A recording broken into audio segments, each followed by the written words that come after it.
The only station with local news at 6:30. You're watching Fox 17 News. A recent report from the W.E. Upjohn Institute for Employment Research shows recent high school grads are ditching the books to get a paycheck. Our Yasmin Ludi spoke with researchers on why we're seeing this trend. With the help of the Kalamazoo Promise, KPS graduates have the option to go to college with their tuition paid for.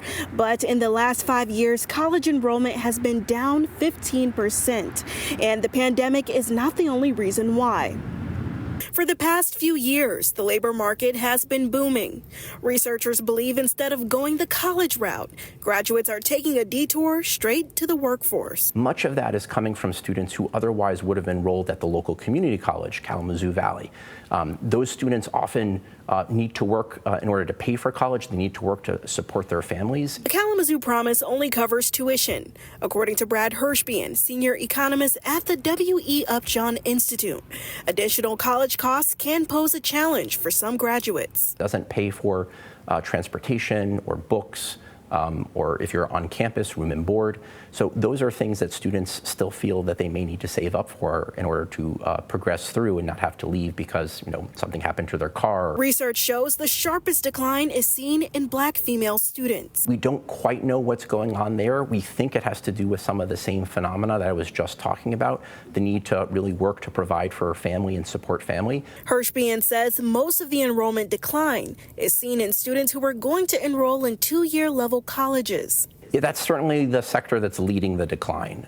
In the four-year sector, it was much more modest than that, and already we have seen signs of it bouncing back, yeah. But it's worth pointing out, college enrollment for KPS was much higher compared to so-called wealthier districts. KPS graduates still enroll in college about 10% more than students in comparable school districts in Michigan. Kalamazoo Public Schools started off much higher than in comparable districts, in some cases even higher than the state as a whole, which on average is wealthier and generally more resourced than Kalamazoo Public Schools, which is a relatively low-income district.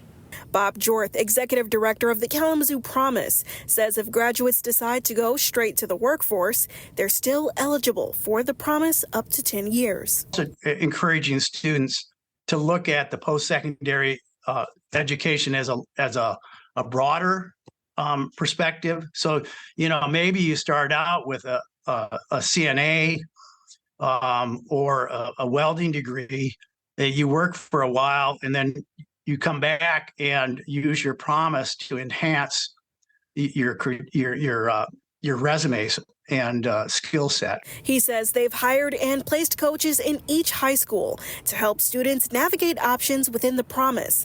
They've also developed a program called Elevate. We have 2 caseworkers who work with students who have more barriers to being successful, maybe childcare, maybe economics, maybe housing, maybe mental health, physical health. And so we're really trying to work with students one-on-one where they are and help them overcome the obstacles that are in their way. Jorth says as they finalize fall 2023 numbers, they can already tell that enrollment is up compared to last year, and 70% of that recovery has been with students of color. Reporting in Kalamazoo, Yasmin Ludi, Fox 17 News.